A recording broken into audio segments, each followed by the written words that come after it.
galerinha concurseira, estamos de volta aí, né? Bloco passado, vimos a apropriação indébita, iniciamos o famoso artigo 171, famoso estelionato, né? Então, nós vimos o conceito de estelionato, nós vimos que no estelionato você não tem uma violência, né? Que você tem um engano através de uma astúcia, através de uma esperteza, através de uma mentira, alguém se apropria indevidamente do seu patrimônio. Aí vimos, como fomos observar os núcleos do tipo, não é? Lá que está previsto no artigo 171, que é obter, não é?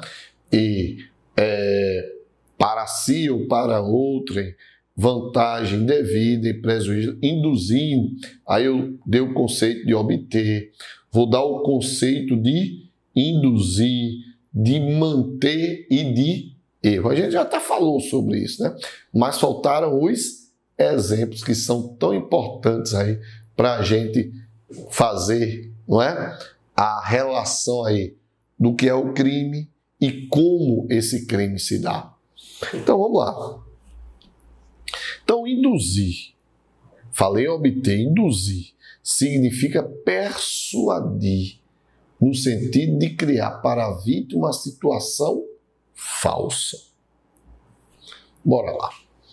Eu chego para o indivíduo e digo, ó, meu velho, se tu fizer esse empréstimo aqui, tu vai ganhar muito dinheiro. Mas vai ganhar muito dinheiro. Tu investir aqui, preste mão, tu investir. Se você investir aqui nesse produto, você vai ganhar dinheiro. Os lucros são estratosféricos. Eu estou dizendo isso para o professor Isaqueu. Professor Isaqueu, invista nesse meu produto. Porque os lucros são estratosféricos. O senhor vai montar N estúdios aqui em Limoeiro, em Recife, só com os lucros desse produto. O professor vai lá e investe. Só que não existe produto. Não existe o produto. O produto foi inventado. O produto foi uma artimanha minha para induzir, para persuadir o professor Isaqueu. É muito comum, né? É muito comum isso no nosso dia a dia. O indivíduo persuadir para o cara fazer um empréstimo, para o cara comprar algo que não existe. Então isso é estelionato. Então todas as vezes que eu induzir alguém, persuadi-lo, no sentido de criar para a vítima uma situação que não existe, uma situação falsa, eu estou me referindo a algo estelionato. Manter significa fazer permanecer ou conservar o ofendido na posição de equívoco em que já se encontrava. Então é aquele cara que já está enganou, já foi enganado e continua sendo enganado. Então, eu enganei o professor dizendo, mas o produto os lucros são estratosféricos, professor Isaqueu, mas não é hoje não, é daqui a 2 dias, 3 dias. Então, eu estou mantendo, não é, alguém em erro. Eu estou mantendo alguém em erro. E o próprio erro é o quê? É a falta de percepção da realidade. Apta a produzir a manifestação de vontade viciada. Ou seja, o professor Isaqueu, eu estou enrolando ele tanto. Minha lábia é tão grande que ele não consegue observar a realidade.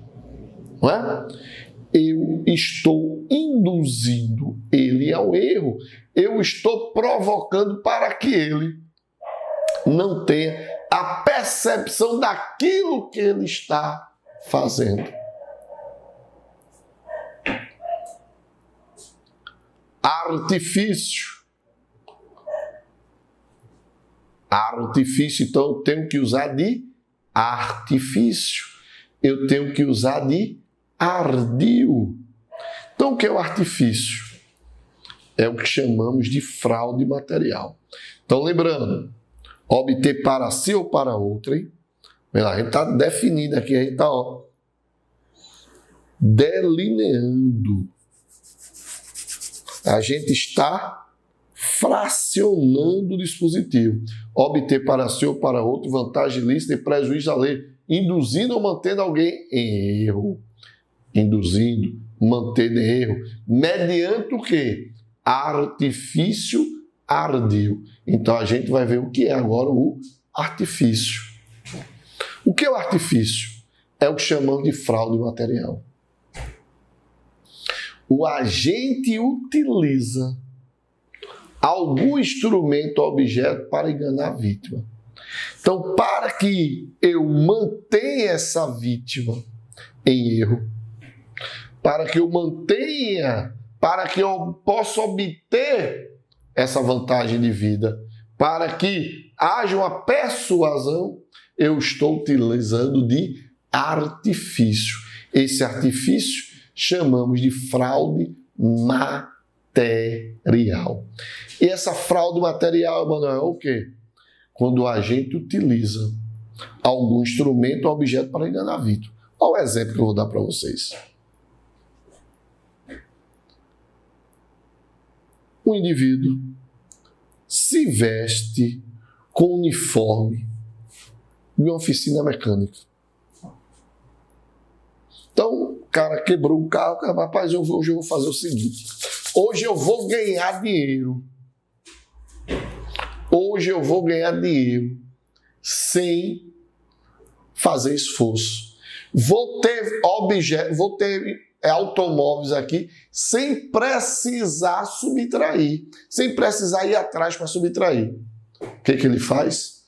Ele aluga um box, coloca lá, oficina mecânica. Aí veste o macacão de mecânico, se mela de graxa e lá está esperando. Aí um carro vem. Veja que, nesse caso, o cara entrega voluntariamente o seu automóvel. Obviamente é o quê? Houve uma encenação externa, houve uma simulação de simulação, fazendo com que a vítima tenha uma imediata percepção falsa da aparência material, lhe causando o erro. Então ele acha que eu sou mecânico, aí me deixou o carro, eu digo, olha, rapaz, esse carro só está pronto amanhã. Aí o cara, tá certo, amanhã eu venho buscar. No outro dia, quando ele vai lá, o que acontece? Não tem mais ninguém. Não tem mais ninguém lá. Estelionato. Estelionato. Outro exemplo, eu abro uma lojinha para fazer empréstimo de INSS. Mas, na verdade, eu não vou fazer empréstimo. Ou eu faço para mim, ou eu pego apenas os dados para pegar o dinheiro da vítima.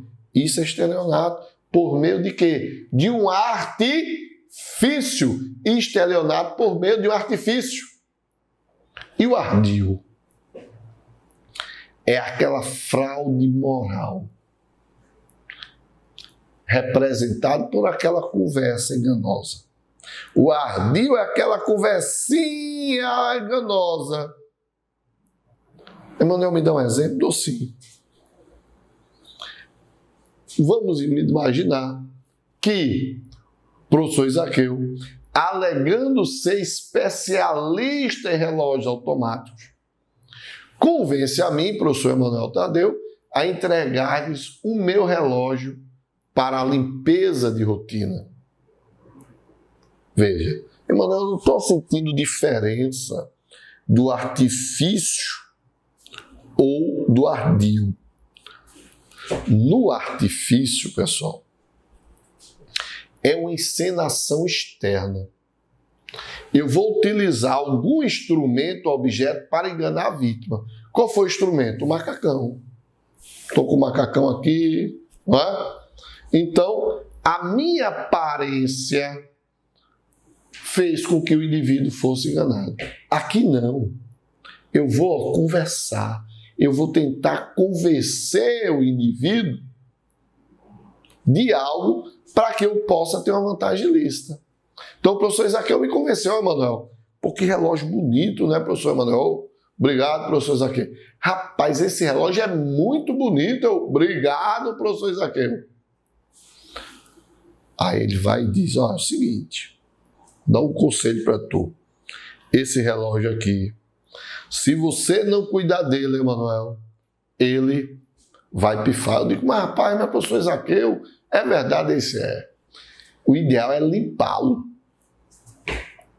Deixa aqui que eu limpo e amanhã eu te entrego, porque vai ser bom você fazer isso aí para teu relógio ficar bom. Aí eu entreguei. Ele ficou com o relógio e desapareceu. Emanuel, não é apropriação indébita, não. Cuidado. Estão lembrados que eu disse, cuidado quando eu estava vendo a apropriação indébita e falei da boa-fé do indivíduo. Na apropriação indébita, o cara inicialmente tem a boa-fé.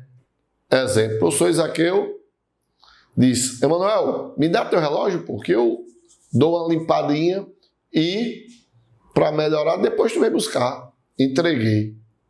Aí ele ficou com o relógio, ficou olhando para ele, poxa, esse relógio é tão bonito, eu não vou devolver não. Apropriação indébita. No estelionato, meus queridos, o cara já vem de má fé. O cara já tem a intenção de ficar com o relógio. Então essa é a diferença do estelionato para a apropriação indébita. No estelionato eu tenho uma má fé logo de início. Na apropriação indébita eu tenho de início a boa fé, tá?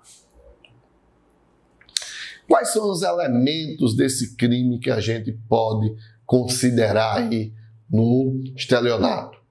Ora, os elementos do crime são vantagem ilícita, prejuízo alheio e a famosa fraude, não é? Lesão patrimonial.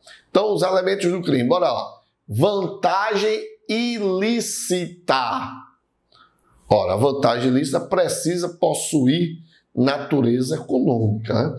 Se ele vai adquirir vantagem ilícita, tem que ter natureza econômica, uma vez que o estelionato é crime contra o patrimônio, não é? Então, é ilícita porque não corresponde a nenhum direito. Então, eu estou me valendo de uma natureza econômica. Prejuízo alheio, outro elemento do crime, é o dano patrimonial. Não basta, portanto, a obtenção da vantagem ilícita do agente. Existe também o prejuízo ao ofendido. Ou seja, pessoal, não cabe aqui apenas que haja um prejuízo ou dano patrimonial. Não basta, portanto, a obtenção da vantagem ilícita. Tem que existir um prejuízo ao ofendido. Que prejuízo é esse? O dano patrimonial.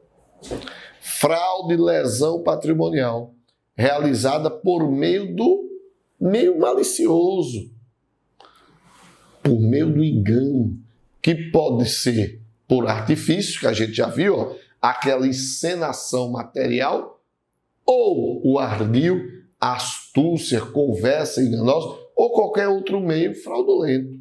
Como, por exemplo, a gente já viu, né, o silêncio, quando eu vou receber o troco, que consiste no estelionato, chamado estelionato por omissão. Sujeitos do crime. Sujeito ativo pode ser qualquer pessoa, dele não se exige nenhuma qualidade especial, ou seja, crime comum.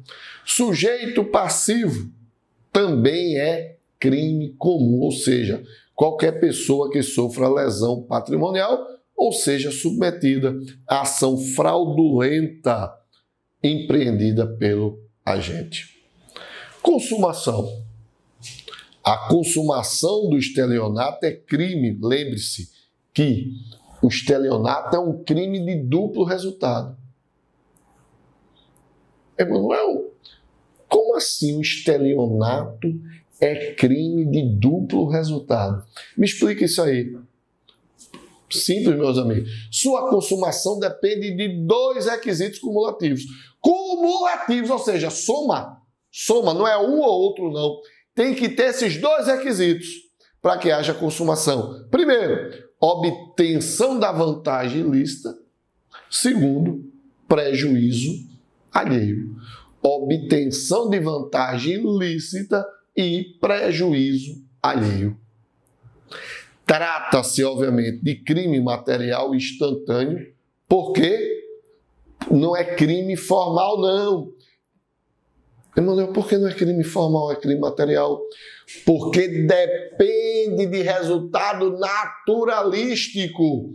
O estelionato depende de resultado naturalístico, ou seja, a consumação depende de uma lesão patrimonial e, obviamente, do prejuízo ao ofendido. Tá certo? Então, não é crime formal. Crime formal é de extorsão que nós estudamos. Estelionato é um crime material. Por quê? Porque depende de lesão patrimonial. Depende de um resultado naturalístico. Tranquilo, meus amigos? Muito bem. Próximo ponto. Receptação. Então, a receptação, está lá, contida lá no artigo 180 do Código Penal. Então, receptação, artigo 180 do Código Penal. Então, o que diz aí quando a gente vai trabalhar receptação? Que é um crime, pessoal, que a gente pode dizer que muitas pessoas, algumas delas, outras não, mas algumas pessoas cometem esse crime na total inocência. Eu digo isso com certeza, que algumas pessoas cometem esse crime com a total inocência. Tem outras não, que vai cometer esse crime porque se acham esperta demais. Então você tem 2 tipos de agentes aí. Um que é inocente e o outro que se acha o espertinho, que vai dizer, olha aí, comprei a preço de banana aí, ó. Se fu, né? Se fu. Beleza? Então vamos lá. Vamos ver aí o que o artigo 180 ele nos fala aí. Adquirir, receber, transportar, conduzir ou ocultar em proveito próprio ou alheio, coisa que sabe ser produto de crime ou influir para que terceiro de boa fé adquira, receba ou oculte. Então aqui nós temos a recepção. Observe que não há violência, não há grave ameaça, não é? Não é por ardil, não é por erro. Aqui a ideia é adquirir. Então eu vou adquirir, eu vou receber, eu vou transportar, vou conduzir ou vou ocultar em proveito próprio alheio, coisa que sabe ser produto de crime ou influir para que terceiro de boa fé adquira, receba ou oculte. Pena de reclusão de 1 a 4 anos e multa. reclusão de 1 a 4 anos e multa. Mesma pena, não é? Prevista lá para o crime de furto, de 1 a 4 anos. Aí você vai ter uma recepção qualificada no parágrafo 1º, que diz lá: adquirir, receber, transportar, conduzir, ocultar, ter em depósito, desmontar, montar, remontar, vender, expor à venda ou de qualquer forma utilizar em proveito próprio ou alheio no exercício da atividade comercial e industrial, coisa que deve saber ser produto de crime. Então aqui a gente vai ver que o importante aqui, a base de tudo, é a atividade comercial. Pena de reclusão de 3 a 8 anos e multa. Aí, parágrafo 2º, ele diz que para ser atividade comercial, para efeito do parágrafo anterior, qualquer forma de comércio irregular ou clandestino, inclusive exercido na residência. A gente vai ver tudo isso aqui, tá? Adquirir ou receber coisa que por natureza ou pela desproporção entre o valor e o preço ou pela condição de quem a oferece, deve presumir-se obtida por meio criminoso. Também a gente vai trabalhar aqui, né, esse tipo de receptação, chamada de receptação culposa, tá? Chamada de receptação culposa. Parágrafo 3º, adquirir ou receber coisa que possua acabei de falar, desculpem, pena de detenção de 1 mês ao ano ou multa, ou ambas as penas, ou seja, de detenção e multa. Lembrando que o que temos aí, meus amigos? Temos nada mais que a receptação culposa. Parágrafo 4º. A receptação é punível ainda que desconhecido ou isento de pena o autor de crime no que proveu a coisa. A gente vai ver isso aí também. Na hipótese do parágrafo 3º, se o criminoso é primário, pode o juiz, tendo consideração às circunstâncias, deixar de aplicar a pena. Na receptação dolosa, aplica-se o disposto do parágrafo 2º do artigo 55, que se refere ao furto. Tratando-se de bens do patrimônio da União, do Estado, do Distrito Federal, do município ou da autarquia, fundação pública, empresa pública, sociedade de economia mista ou empresa concessionária de serviço, aplica-se em dobro a pena prevista no caput. Então, cuidado. For da administração direta ou da administração indireta, você vai ter um dobro de pena. Cuidado, dobro. Prova sempre vai cobrar isso, vai dizer triplo, mas estamos falando no dobro da pena, tá?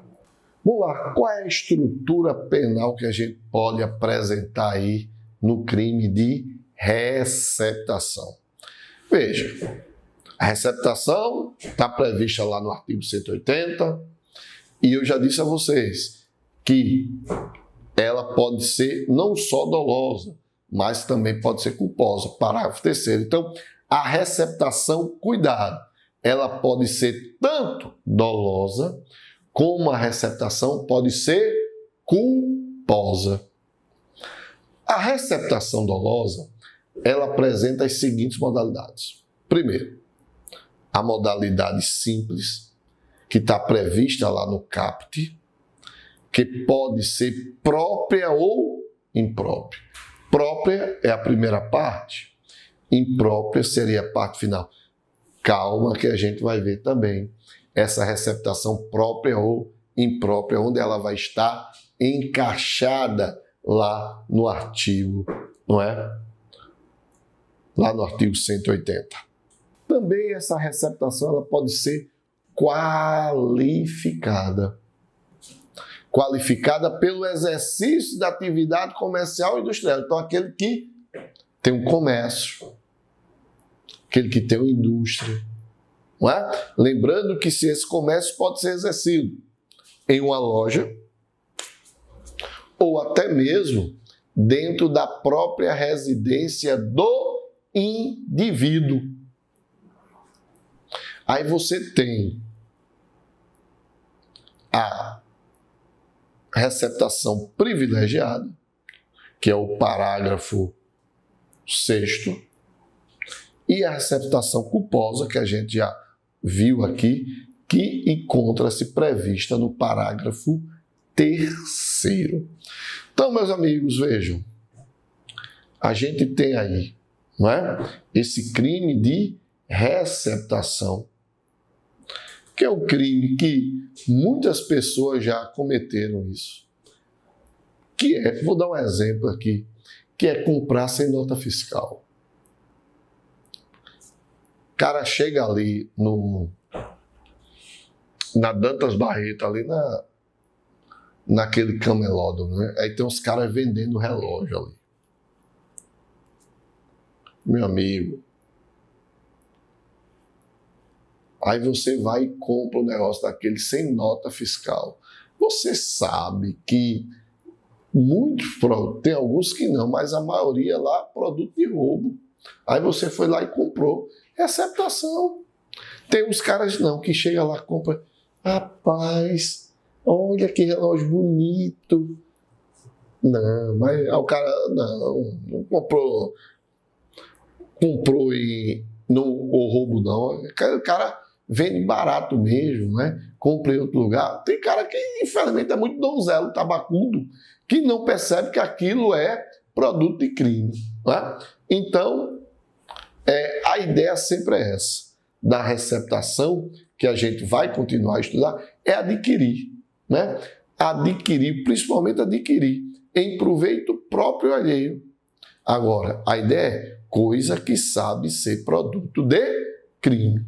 Ou a chamada receptação culposa, que seria quando o cara influi para que terceiro de boa fé adquira, receba o oculto, que é o donzelo, que é o inocente, que é o tabacudo, que não comete o crime.